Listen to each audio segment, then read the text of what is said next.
Historias de Vida, un podcast del Observatorio Vodafone de la empresa para autónomos y pequeñas empresas, con Macarena Merlín.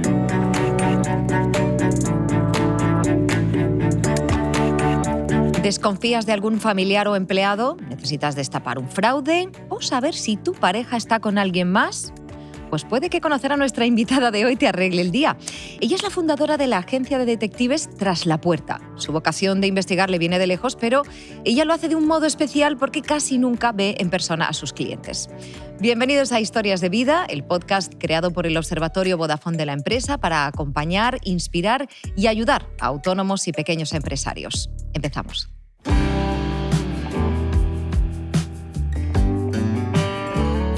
Sandra Álvarez, bienvenida. Qué ganas de conocer tu historia, cómo estás, cómo va el negocio. Muy bien, muchas gracias. La verdad que muy bien. Eres asturiana, pero te viniste a Madrid. ¿Cómo acabas haciéndote detective?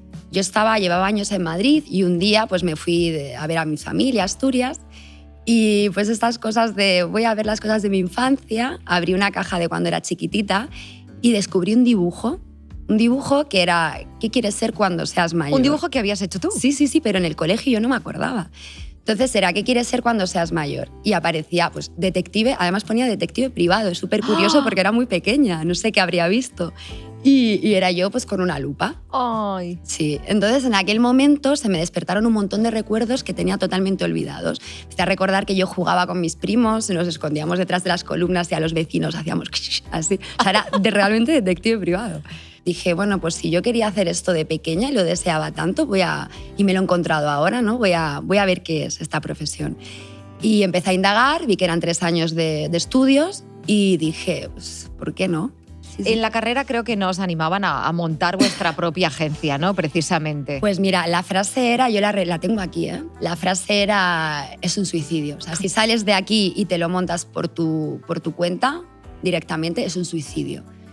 Y lo tenía ahí muy presente, ¿no? Te crean el miedo, se instaura dentro de ti, pero soy muy cabezota. Entonces yo tenía claro que, bueno, yo me iba a tirar para adelante, ¿no? ¿Y por qué no? No les hiciste ni caso, pero fuiste muy prudente y muy ahorradora desde el principio, ¿no? ¿Dónde montaste tu agencia? Mucho. Yo soy una emprendedora conservadora. En mi vida no, pero a nivel de negocio soy súper conservadora. Fui a seguridad privada, me informé y me dijeron que yo podía montarlo en mi casa. Entonces dije, pues ¿por qué no? Me di de alta en autónomos, era el gasto de autónomos y algunas cosillas más. Bueno, el equipo y estas cosas, pero realmente la inversión fue muy pequeña. Y el primer mes me senté y me puse primero a crear una página web, porque sin página web era imposible. Y después de eso busqué por internet. Vi una página que la gente demandaba servicios, entre ellos detectives privados, ¿no? Entonces tú podías contactar con esos clientes. Y así yo empecé contactando yo con los clientes, no los clientes conmigo. Sandra, hay una sensación que irremediablemente nos acompaña cuando arrancamos un negocio o cuando atravesamos una situación difícil, la incertidumbre. Para entenderla mejor, vamos a escuchar a uno de nuestros motivadores, a Alex Rovira. A los que somos o hemos sido emprendedores y a los que somos y también hemos sido empresarios, hay un elemento que nos incomoda, que nos genera ansiedad, y es la incertidumbre. Creo que incertidumbre es el nombre que utiliza la sorpresa cuando quiere atemorizarnos. En la ansiedad hacia un futuro pesimista, paradójicamente perdemos la consciencia y el sentido profundo del presente, que es donde tenemos que operar para poder transformar nuestra realidad. Porque no podemos garantizar el futuro, pero sí que podemos perder el presente, y lo podemos perder por el miedo a perder, por la ansiedad anticipatoria y por los mecanismos emocionales y psicológicos que como autónomos, como pequeños empresarios, naturalmente tenemos. Es inevitable no funcionar así humanamente. Ahora bien, vamos a la solución. ¿Qué podemos hacer? Pues hablando del presente y de no perdernos en un futuro que nos genera angustia y miedo, démoslo todo al presente, porque el futuro es lo que hagamos ahora. Démoslo todo en cada instante. Elijamos nuestra mejor actitud, tengamos unos hábitos formidables, cuidemos a nuestra gente. Del mismo modo que la angustia se contagia, el entusiasmo se contagia y el valor también. Por lo tanto, la pregunta que cabría hacernos es ¿qué queremos contagiar y, en consecuencia, qué decidimos poner ahora en el presente? para vencer la incertidumbre del futuro y convertirla en una agradable sorpresa, porque lo que va a pasar se está tejiendo ya en este preciso instante. ¿Cómo te llevas tú con la incertidumbre? Yo con el tiempo he aprendido que siempre antes de algo muy bueno, muy grande, hay miedo. Siempre. Entonces, una vez aprendí eso, cuando siento ese miedo lo identifico. Obviamente soy humana, lo siento y hay dudas, pero lo reconozco y digo, no, es el miedo rico que yo digo. Es porque viene algo grande. Muchas gracias, como siempre, Alex, y al resto de nuestros motivadores. El tuyo, Sandra, es sin duda el trabajo más misterioso que hemos tenido aquí en este podcast. Ya te decía que estaba yo fascinada, deseando hablar contigo. Hasta ahora lo más cercano había sido Joshua Molina, es fundador junto a su pareja de Oasis Hunters, una empresa que te organiza una escapada rural a un destino sorpresa y que arrancaron el negocio en una fecha pues, que es muy difícil de olvidar. La realidad supera la ficción sin ningún tipo de dudas. Llevábamos prácticamente un año preparando el proyecto, compatibilizando ese trabajo, ¿no?, de montarlo, y finalmente decidimos que yo me mantuviera, digamos, mi trabajo y que ella empezara, ¿no?, la aventura, en este caso yo a 4 horas y ella a 8.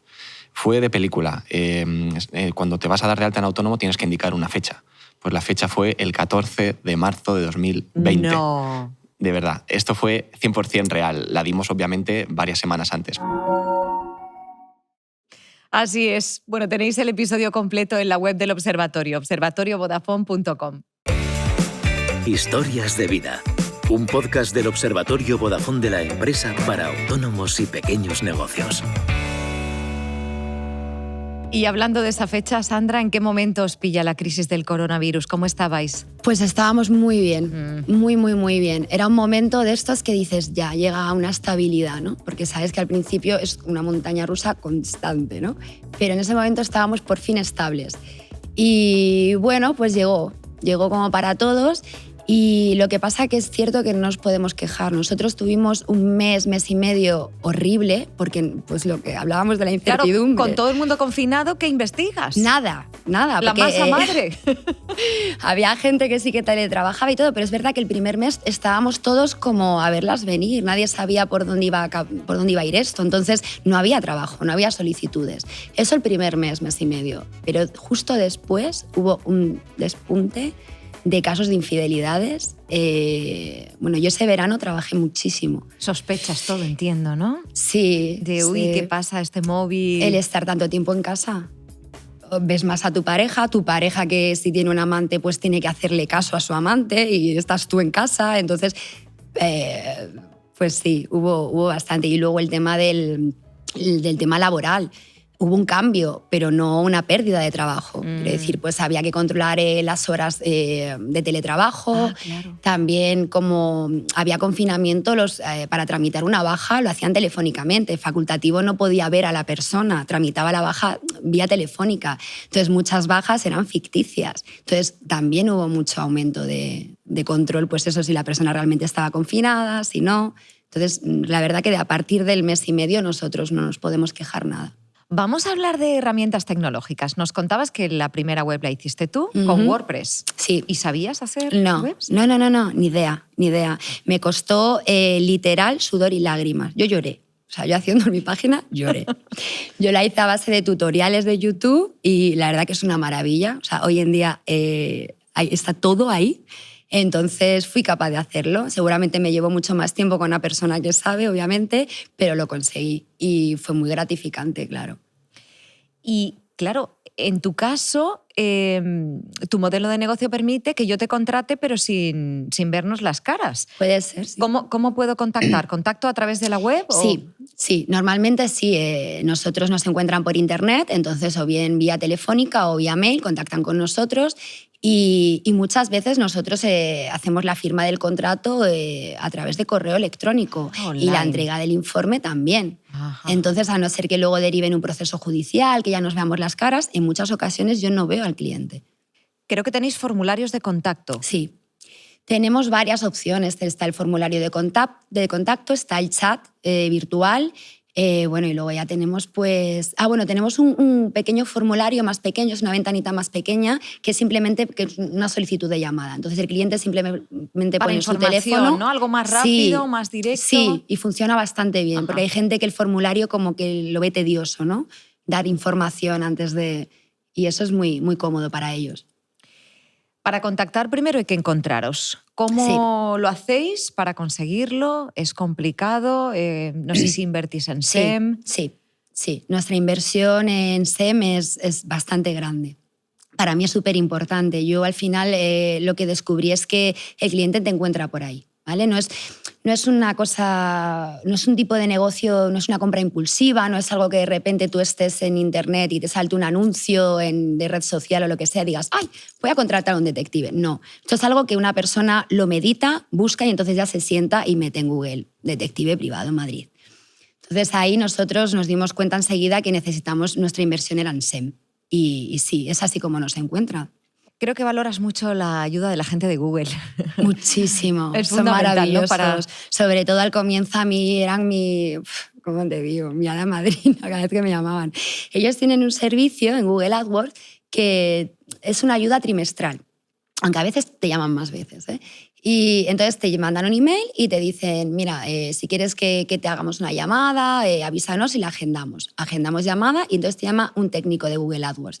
Y es maravilloso. O sea, te va dando pautas, mira, hazlo así, cambia esto, pero además de una manera, yo cuando empecé yo no tenía ni idea de nada, ni de nada. Para mí era todo chino. Entonces, eran súper pacientes. Era, vamos a ver, Sandra, ventanita derecha, no sé qué, ¿ves ese circulito? ¿Ves? Pues pincha ahí. Entonces te iban dando paso por paso todos los cambios que tenías que hacer, todo para que tu campaña funcionara. Y para mí es muy importante que yo pueda modificar esas cosas, ¿no? No que contrato una empresa, me cambie. Que hacer, claro. Claro, porque eso a veces pasa, contratas una empresa y hay empresas que te crean campañas de Google AdWords. Pero yo siempre hablo con ellos antes de, vale, pero vete explicándome todo lo que haces para que yo pueda entenderlo y pueda modificarlo el día de mañana y pueda tener el control de mi negocio y de mi inversión. La confidencialidad, la seguridad son tan importantes en un trabajo como el vuestro. ¿Cómo compartís los datos y cómo mantenéis esa privacidad? Es complicado. A ver, siempre puede pasar algo, pero nosotros estamos muy obligados a intentar llevarlo todo a la confidencialidad absoluta. A un lugar muy seguro. No se puede escapar nada. Yo, por ejemplo, primero lo tengo en 2 discos duros, porque me ha pasado ya, y esto es muy importante decirlo. Se me ha muerto un disco duro de repente, de un día para otro. Entonces siempre ahora lo guardo en 2. algo al disco duro? Bueno, algo. Aparte de darle cabezazos contra la pared, poco más pude hacer. Lo llevé a 1000 sitios, pero no. A veces pasa. Entonces aprendes. Dices, esto puede pasar sin ninguna explicación. Vale, bien, pues entonces ahora lo tengo en 2. Aviso a navegantes. Sí. Y encriptados, siempre. Para mí eso es muy importante, ¿no? Que si pasa cualquier cosa, es que nos obligan. Si a mí me entran a robar en el despacho, si lo pierdo, si cualquier cosa, esos datos no pueden salir a ningún sitio. Entonces es muy importante que todo esté, aparte de bajo llave, dentro de los dispositivos, que los dispositivos tengan otro tipo de seguridad aparte. Y luego a nivel de envíos a clientes, yo utilizo mucho WeTransfer. Luego los compañeros varían, pero yo utilizo bastante WeTransfer, me gusta. Oye, además de WeTransfer, del que nos has hablado hace nada, ¿qué otras herramientas usáis en vuestro día a día? Porque, por ejemplo, para comunicaros entre los detectives, utilizáis WhatsApp. O Telegram. Normalmente, depende de que si estamos ya metidos en materia y es un caso importante en el que estamos, pues ahí Telegram utilizamos. ¿Los contratos? Los contratos los enviamos por email siempre. Por email y creo que en PDF, ¿no? Sí, siempre. Para que nadie los pueda... para capturar de las pantallas, para utilizar pruebas, claro. Claro, nosotros hacemos vídeo. Normalmente, aunque la imagen cinematográfica del detective sea con la cámara de fotos, claro. Nosotros, lo siento, ni periódico, ni gabardina, ni... Ay, el periódico con los 2 ojos, no. Descartado. Nosotros vamos con videocámara o, con cámara oculta, pero suelen ser vídeos, ¿no? Entonces, lo que es el informe va con fotografías. Entonces, nosotros lo que hacemos es capturas de de los fotogramas importantes y los pasamos al informe que luego va en PDF. Si es algo importante, si el movimiento si es una baja laboral o una infidelidad en la que haya que ver algún movimiento, adjuntamos al informe un vídeo, ¿no? Pero lo hacemos así con capturas y utilizamos el programa VLC. Sandra, con la experiencia que tienes te habrás encontrado en situaciones en las que te habrá costado mucho decir que no, con colaboradores, con clientes, imagino. Bueno, es algo muy común y por eso le hemos pedido a nuestra motivadora, a Pilar Jerico, que nos enseñe a hacerlo. ¿Te cuesta decir no a un cliente que te pide demasiado y no te paga? ¿Te cuesta decir no a un trabajador que te está demandando mucha energía y luego además cuando le pides algo no lo hace? ¿Te cuesta decir no? ¿Te cuesta poner límites? Si es así, nos pasa a muchas personas. Siempre tenemos todos alguna dificultad de poner límites a alguien. Pero, ¿sabes? Si nosotros no ponemos límites y no sabemos decir no, es muy difícil que podamos decir sí a lo que realmente nos importa, a lo que realmente nos permite crecer nuestro negocio, tengamos una pequeña empresa o seamos autónomos. Es fundamental saber decir no y poner límites. Esto es como cuando alguien se casa, ¿verdad? ¿Os acordáis? En las bodas, ¿qué se dice en una boda? Juan, ¿aceptas a María como legítima esposa? Pero la pregunta no es correcta. La pregunta correcta sería, Juan, ¿rechazas al resto de mujeres por María, tu legítima esposa? Claro, esto genera un poco de estrés, también viceversa, por supuesto. Pero es en el fondo la esencia de saber decir no y saber decir sí. Por lo tanto, nos cuesta poner un límite con una persona, con un proveedor, con un compañero, con quien sea. Permíteme que te dé unos pequeños trucos. Primero, identifica a esa persona. ¿Quién es? ¿Te pasa con todo el mundo? ¿Te pasa solo con esa persona? Es importante, ¿de acuerdo? Primero, identificar con quién. Segundo, cuando lo vayas a decir no, evidentemente, utiliza una forma amable de explicarlo y dale una explicación, pero no demasiadas explicaciones. No nos metamos en el barro explicando y explicando y explicando, porque es ahí donde perdemos fuerza. Por lo tanto, una sencilla explicación, pero no te agotes en ello. Tercer punto, dale una alternativa. A lo mejor a un cliente te está pidiendo mucho. Ay, pero mira, yo te lo puedo hacer, pero si además consigues presentarme a otras personas, presentarme a otros clientes. Negocia, busca otras alternativas. Sobre todo en épocas de crisis es importante ser creativo, buscar otras alternativas, negociar. Y por último, fundamental, el cuarto punto es pégate a alguien que sepa hacerlo. Porque todos en algún área de nuestra vida sabemos decir no y en otras nos cuesta más. Pues fíjate en aquella persona que en ese área concreta que a ti te cuesta, él lo hace muy bien. Obsérvale cómo lo hace y cómo lo consigue. Así que define claramente quién es la persona que tenemos que poner límites, hazlo de una manera elegante, educada, con breves explicaciones, dale una posibilidad de negociación y, por último, pégate cerca de alguien que sepa hacerlo. Sandra, ¿te ha encantado el ejemplo con el que ha ilustrado la incapacidad para Total, decir no? Me ha encantado. Es una visión muy diferente, ¿no? Total, ¿te cuesta mucho decir no? Pues mira, al principio cuesta mucho y aún ahora a veces cuesta, ¿no? Pero voy a hablar de cara al cliente. Hay que hacerlo. Primero tienes que hacerte valer. Entonces, cuando empiezas es normal que seas inseguro, ¿no? No estás seguro de si lo estás haciendo bien, te notas con carencias, entonces te cuesta más, ¿no? Vas bailando un poco más el agua, lo que te dice el cliente. Pero luego no, tú tienes que ser firme, estar seguro de lo que tú haces es serio, es profesional y venderlo como tal. Y cuando llegas a ese punto y confías en eso, entonces tú ya puedes decir que no, ya puedes decir, bueno, tranquilidad. Y lo que dice de las explicaciones total, ¿no? Cuando tú estás insegura, entonces empiezas, no, pero es que nos ha pasado esto, es que no. No, o sea, pues mira, estas cosas, además en nuestro trabajo, ¿no? Pues a veces... que puede pasar de todo. De todo, que estés en un semáforo y que él se le ponga en verde y tú te quedes en rojo y el investigado se vaya, ¿no? Y entonces, si tú estás firme y segura y estás haciendo las cosas bien, pues vas a actuar en consecuencia y te va a ser más fácil, ¿no? Decir que no. Pero yo ahora, de hecho, si el cliente lo veo problemático desde el comienzo, veo que no confía o que pregunta mucho, yo directamente yo no lo cojo. O sea, yo ya he aprendido un poco a filtrar qué tipo de clientes van conmigo y qué tipo de clientes no. Y realmente sé que hay clientes que cuando ya empiezan así, con el tema del dinero o con tema de, pues lo que te digo, ¿no? De desconfianza. Para mí eso es esencial. Entiendo que no me conozcas, pero si vas a contratarme, necesito una confianza. Y si no la hay, llama a otro despacho, ¿no? Entonces, para mí eso es muy importante. Bueno, muchísimas gracias a Pilar Jericó, como siempre. El confinamiento cambió algunas de vuestras líneas de investigación, pero también los hábitos de la mayor parte de la población, como analizó en este vídeo Pablo Pérez de Google Marketing Insights. Por ejemplo, aceleró la digitalización de todos. Lo que hemos visto es que todas estas diferentes fases han supuesto un incremento de los hábitos digitales en la población española. Y lo que hemos visto, por ejemplo, en datos de descargas es que, por ejemplo, pues, aplicaciones que podíamos pensar que estaban diseñadas para gente más joven, pues también gente más mayor, gente de más de 55 años, pues que también están digitalizadas, pues también se las han descargado. Estamos viendo que ha sido mucho más transversal de lo que podíamos llegar a pensar. Pues tenéis el vídeo completo en la web del Observatorio, observatoriovodafone.com.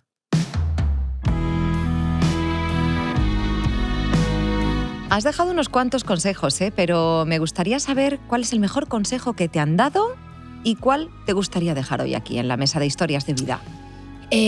Yo pienso en siempre, no me gusta dar consejos, me da miedo, pero pienso en si se lo diera a mi hermana, ¿no? Pequeña, si ya ahora se montara un negocio. Y yo lo que le diría, como buena conservadora que soy, es que no deje, o sea, tu sueño es algo demasiado importante, tu sueño, tu negocio, como para dejarlo en manos del azar. Yo creo que cada paso, cada decisión, cada inversión tiene que estar estudiada, analizada, ¿no? No se puede andar palos de ciego en un camino hacia lo más grande para ti, ¿no? Creo que hay que analizarlo todo muy bien. Qué poderoso. ¿Y el que te han dado a ti? ¿El mejor que te han dado a ti? A mí mi madre me dijo una cosa, que no sé si es exactamente un consejo, pero es lo que me empujó cuando entra ese miedo rico, que me dijo una vez, Sandra, saber lo que quieres en la vida ya es el 50% del trabajo. Solo te queda el otro 50%, ¿no?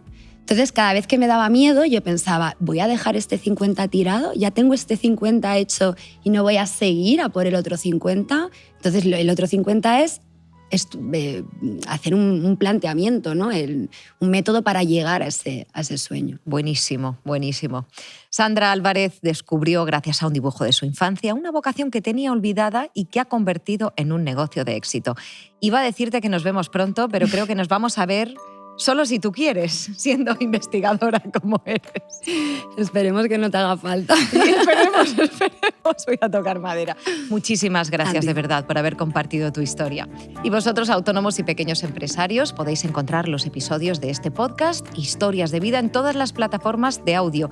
Tenéis más contenidos útiles e inspiradores y en la web del Observatorio, observatoriovodafone.com. Y si nos ponéis una buena valoración a este capítulo, os lo agradecemos mucho. Hasta la próxima. El Observatorio Vodafone de la empresa. Ayudamos a los autónomos y a las pequeñas empresas en sus retos digitales.